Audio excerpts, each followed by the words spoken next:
Film රිවිව්වලට ආස කරන ආදරය කරන යාලා අදත් අයිබෝන් කියල පිළිගන්නවා හවස් ඔෆ් සිනමා YouTube නාලිකාවට. අලුත් පරණ බේදකින් තරව හොඳම දේවල් ඔයාලට ගෙන මම අද කතා කරන්න අරගෙන ආවේ 2025 අවුරුද්දේ අලුතින්ම තිරගත වුණ තුඩරුම් කියන තෙලුගු චිත්‍රපටිය ගැන. පටන්ගත්ත වෙලාවේ ඉඳන්ම ඊළඟ කොටසේ මොකක් සිද්ධ වේද කියලා හිතාගන්න බැරි විදිහේ කුතුහලයේ මුසු වුණ වෙනස්ම විදිහේ කතාවක්. ත්‍රිලර් ඩ්‍රාමා කැටගරියකට අයිති මේ ෆිල්ම් එකට මේ වෙද්දී IMDb යගේ 8.1ක් ලබා ගන්නත් පුළුවන් වෙලා තියෙනවා. කතාව ගැන පොඩ්ඩක් කියනවා නම් කේරළයේ පත්තනම් තිට්ටා දිස්ත්‍රික්කයේ රන්න කියන ප්‍රදේශයේ ඉන්නවා ශම්මුගම් කියලා කෙනෙක්. හැමෝම වගේ මෙයාට කතා කරන්නේ බෙන්ස් කියලා. මෙයා ඇවිල්ලා කුලියට 6 දුවන කෙනෙක්. මෙයාට තියෙනවා කළු පාට ඇම්බැස්ටර් කාර් එකක්. මිනිහා සෑහෙන ආදරය කරනවා මේ වාහනේට. මෙයා කාටවත් කරදරයක් නැතිව පාඩුවේ තමන්ගේ පවුලත් එක්ක සතුටින් ජීවත් වෙලා ඉන්නවා. දවසක් මිනිහාගේ වාහනේ ගරාජ් එකට දාලා ගමනක් ගිහින් එද්දි වාහනේ පොලිසියට අරන් ගිහින්. මොකද ගරාජ් එකේ වැඩට ඉඳපු කොල්ලා වාහනෙන් ගංජෙන්දලා අහුවෙච්ච නිසා. තමන් ඇස් දෙක වගේ බලාගත්ත වාහනේ පොලිසියෙන් අරන් ගිය නිසා මිනිහා වාහනේ බේරගන්න හෙන ගේමක් දෙනවා. ඔන්න මෙතන ඉඳන් තමයි සෙල්ලම වෙනස් වෙන්න පටන් අරන් ශම්මුගේ ජීවිතේට කරදර ගුලියක් කඩංගට එන්නේ. තවත් කතා කරලා ඔයාලගේ කුතුහලෙ නැති නොකර අපි යමු ශම්මුට ඇත්තටම උනේ මොකක්ද කියලා හොයලා බලන්න. අතව පැත්තට යන්න කලින් මතක් කරනවා මූවි එක අවසානයේ රිවිව් එක ගැන හිතුණු දේ කමෙන්ට් එකකින් දාන්නත් තමත් ඔය අපේ channel එකට අලුත් කෙනෙක් නම් අපිව subscribe කරලා bell icon එකත් all දාගන්න කියලා.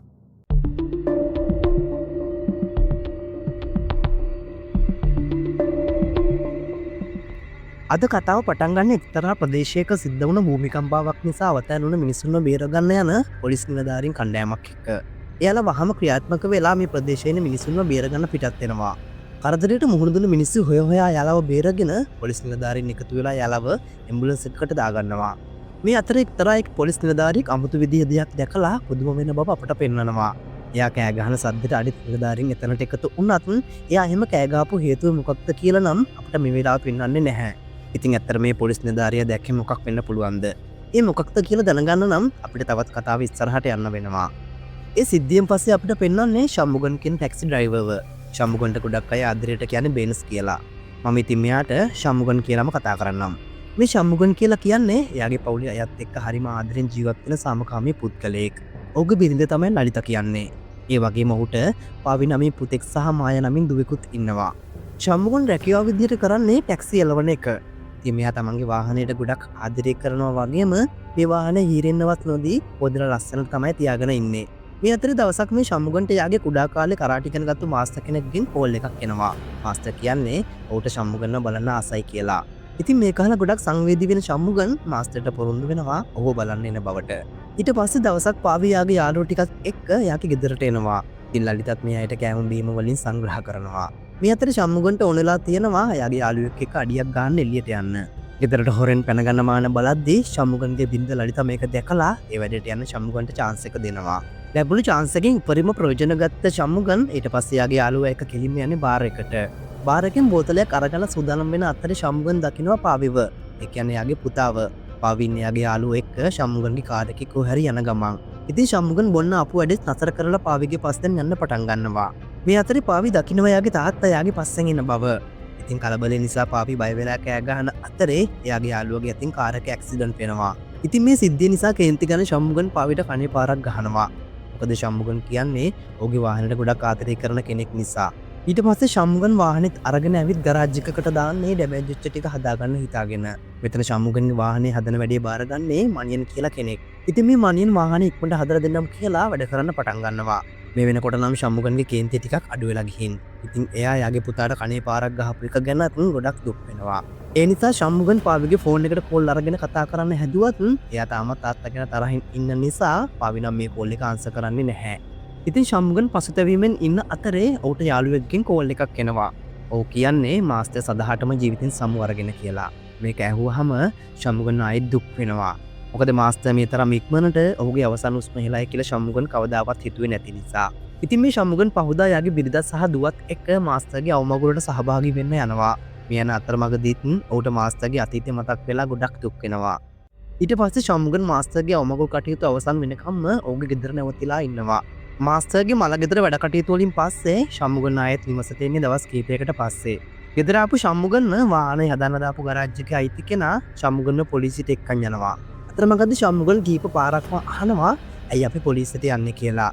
ඒත් ගරාජ් එකේ අයිතිකරු ඔහුට හරියට උත්තරයක් නම් දෙන්නේ නැහැ. මේ විදිහට ගිහින් ටික වෙලාවකින් දෙන්නම පොලිස් ස්ටේෂන් එකට එනවා. මේ වෙලාවෙදි තමයි ශම්මුගන් කවදාවත්ම බලාපොරොත්තු නොවුන විදිහේ දෙයක් සිද්ධ වෙලා කියලා දැනගන්නේ. ශම්මුගන් මාස්ටර්ගේ මළගෙදර කටයුතු කරන අතරේ ගරාජ්‍යයේ වැඩ කරපු මනියන් කියන කෙනා ශම්මුගන්ගේ වාහනයෙන් හොරෙන් ගංජා දින පාවිච්චි කරලා තියෙනවා. ඒත් මේක පොලිසිය අතටම අල්ලගත්තත් අවසනාවට මනියන් පොලිසිය අයටත් ගහලා එතනින් පැනලා ගිහින් අවසාන ශම්මුගන් තමයි මේ හැමදේටම වැරදි කාර්යය වෙලා තියෙන්නේ. මේ අතරේ පොලිස් නිලධාරියෙක් කරන බෙනී කියන්නේ මනියන් පැනලා ගිහපු නිසා ශම්මුගන්ගේ වාහනය නීතිය නිදහස් කරන්න බෑ කියලා. ඉතින් මේ වෙලාවේදී ශම්මුගන් ගොඩක් අසරණ වෙනවා. මොකද වාහනේ නැතුව ශම්මුගන්ට එයාගේ ජොබ් එක හරියට කරගන්න යන විදියක් නැති නිසා. ඒ නිසාම ශම්මුගන් කල්පනා කරනවා එයාගේ වාහනේ පොලිසියෙන් එළියට ගන්නේ කොහොමද කියලා. ඊට පස්සේ ශම්මුගන් ගරාජ්‍යයේ අයිතිකාරයා එක්කම මනියන්ව හොයාගෙන එයාගේ ගෙදරට යනවා. ඒ ගියත් මේ වෙලාවේ ගෙදර දොර අරින්නේ මනියන් නම් නෙවෙයි ඔහුගේ තාත්තා. මනියන්ගේ තාත්තා ශම්මුගන්ට කියන්නේ අපි දැන් මනියන් එක්ක කතා බහ කරන්නේ නැහැ. අපි යවත් ඇර දාලා තමයි තියෙන්නේ කියලා. මේකෙන් ශම්මුගන්ට ආයමත් වතාවක් ඔහුගේ බලාපොරොත්තු කඩ වෙලා යනවා. ඊට පස්සේ ශම්මුගන් ආයම වතාවක් පොලිස් ස්ටේෂන් එකට යනවා. මේ වෙලාවේ එක පුද්ගලෙක් ශම්මුගන්ට කියනවා කායක බේරගන්න ඕන නම් පොලිසියට පගාවක් දෙන්න මේ කියලා. ඒත් ඉතින් මේ වෙනකොට ශම්මුගන් ළඟ ලොකු මුදලක් නම් ඉතුරු වෙලා නැහැ. කොහොමවත් මේ පීඩනය නිසාම ශම්මුගන් ගොඩක් සංසුන් වෙනවා. එදා රාත් ශම්මුගන් තනිවම එයාගේ වාහනය ගැන හිතලා දුක් වෙනවා. එයාට කොහොම හරි තමන්ගේ වාහනේ බේරගන්න තමයි ඕන වෙලා තියෙන්නේ. ශම්මුගන් පවුදා දවසෙත් පොලිස් ස්ටේෂන් එකට යනවා මොන හරි දෙයක් කරලා එයාගේ වාහනේ නිදහස් කරගන්න පුළුවන් වෙයිද කියලා බලන්න. එතකොට තමයි ඔහුට ස්ටේෂන් එකේ ප්‍රධානියා වන ජෝර්ජ්ව මුණ ගැහෙන්නේ. ශම්මුගන් එයාගේ වාහනේට වුණ දේ මුල ඉඳන්ම ජෝර්ජ්ට පැහැදිලි කරනවා. මේ කතාව ඇහුවට පස්සේ ජෝර්ජ් ඔහුට ආයිමත් වාහනේ දෙන්න කැමති වෙනවා. ඒත් බෙනී නම් ශම්මුගන්ට වාහනේ දෙන්න තරම් කැමැත්තක් නැහැ. මොකද මනියන්ව අල්ලන්න යද්දි බෙනීට පාරක් ගහලා තමයි මනියන් පැනගෙන තියෙන්නේ. බෙනී කියලා කියන්නේ මේ පොලිස් ස්ටේෂන් එකේම ඉන්න ටිකක් අහංකාර පොලිස් නිලධාරියෙක්. ඒත් ජෝර්ජ් කියපු නිසා අවසානයේ ශම්මුගන්ට යාගේ වාහනේ ලැබෙනවා. ඉතින් දවස් ගානකට පස්සේ ඔන්න දැන් තමයි ශම්මුගන්ගේ හිතට සහනයක් දැනෙන්නේ.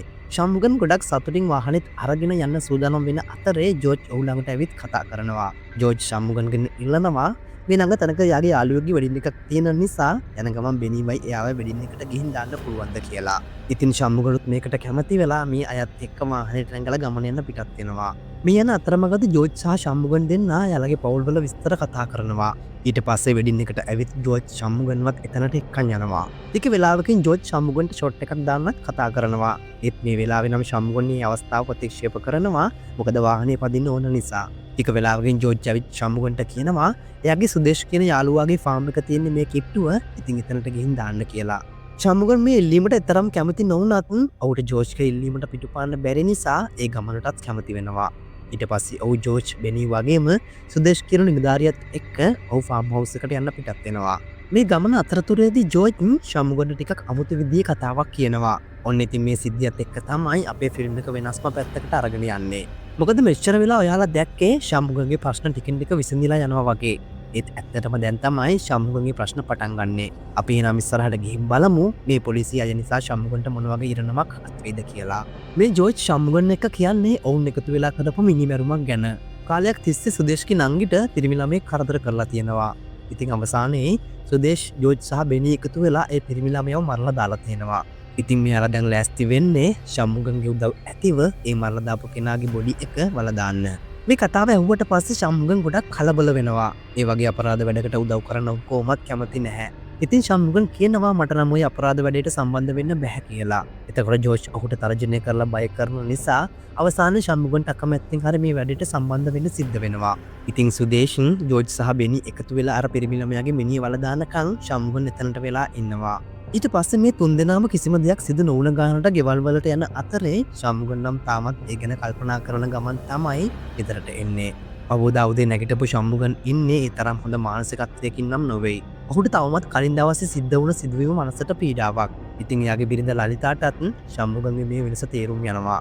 ඒ වුණත් කලින් දවසේ මුහුණ දෙන්න වුණ දේ ගැන නම් ශම්මුගන් ඇයට මුකුත්ම කියන්නේ නැහැ. මේ අතරේ ශම්මුගන් ආයම වතාවක් ජෝර්ජ් කියන නිලධාරියව මුණ ගැහෙන්න පොලිසියට එනවා.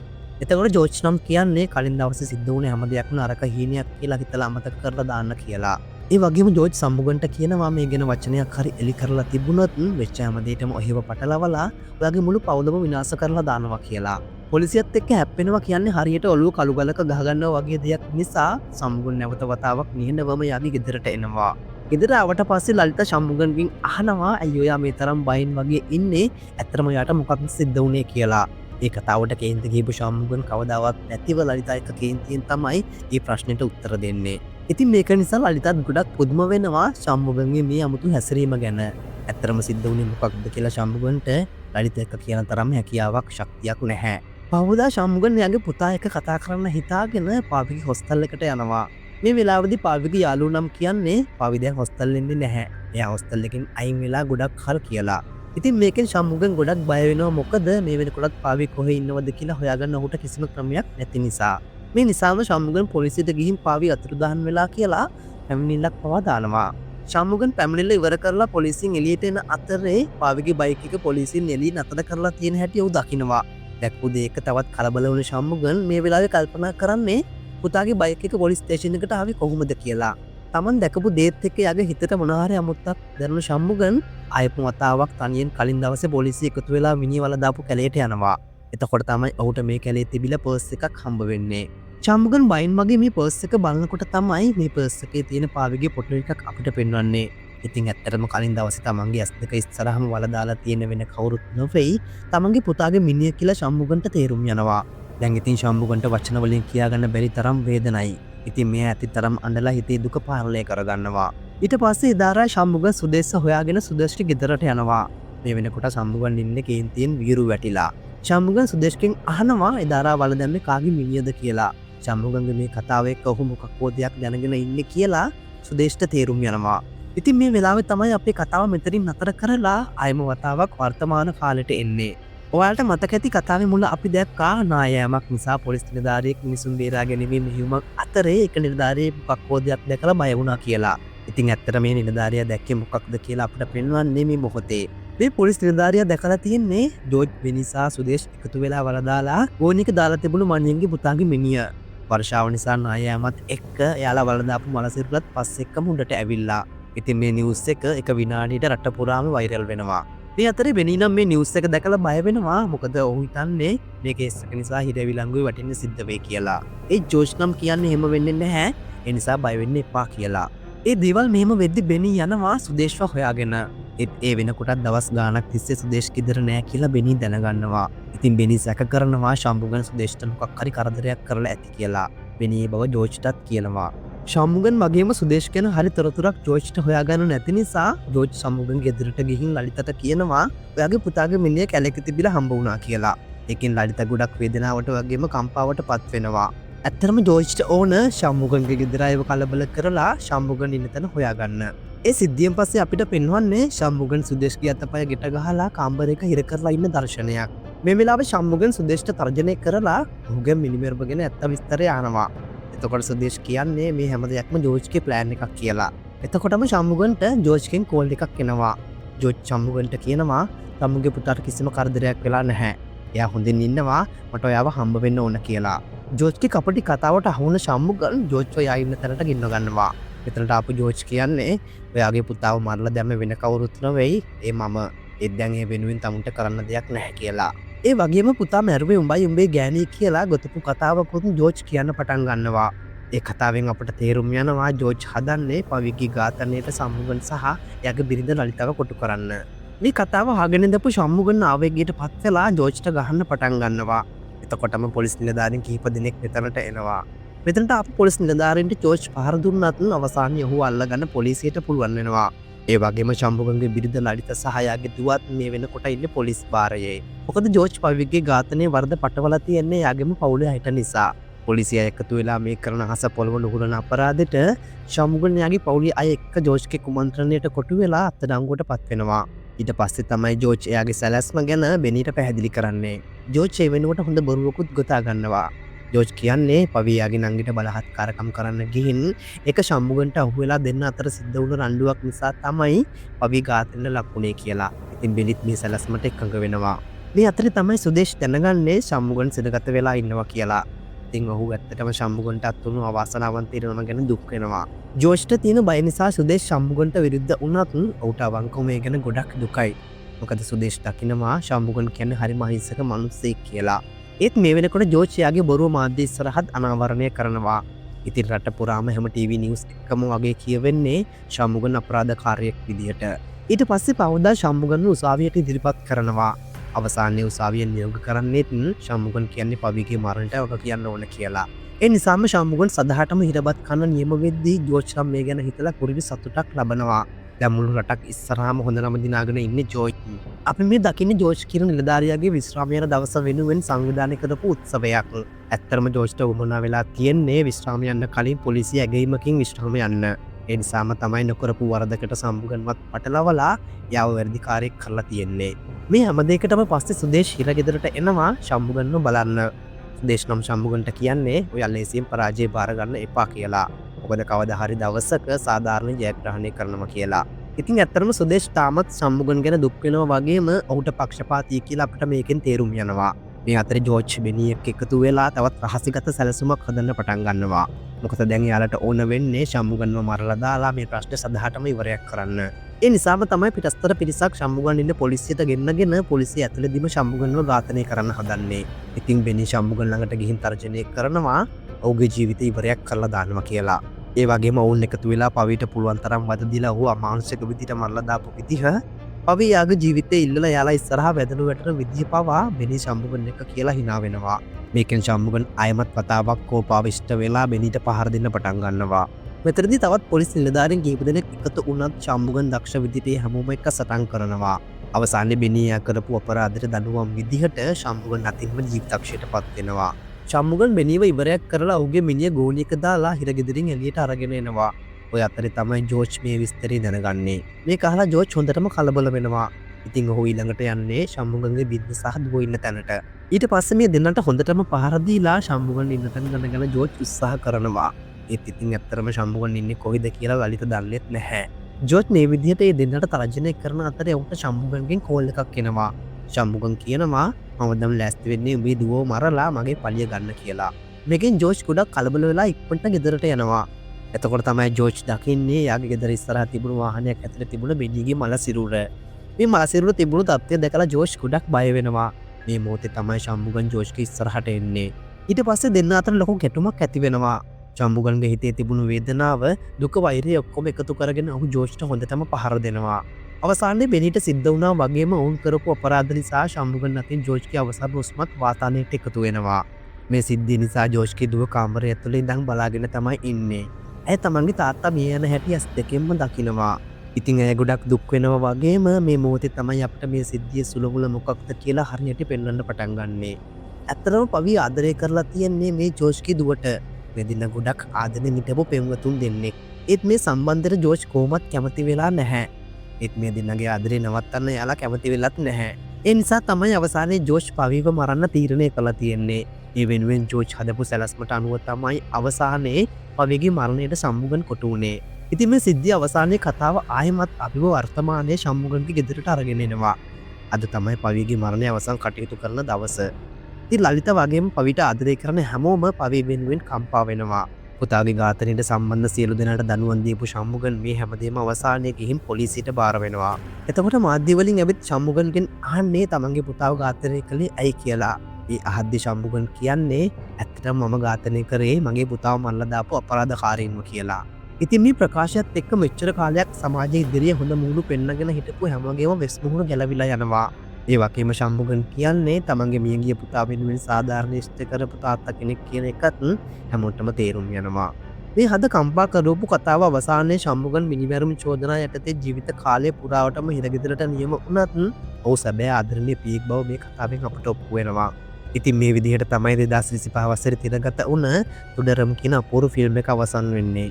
වෙනද වගේම වීඩියෝ එකේ අන්තිම තත්පරය වෙනකම් බලපු ඔයාලා හැමෝටම ගොඩක් ස්තුතියි.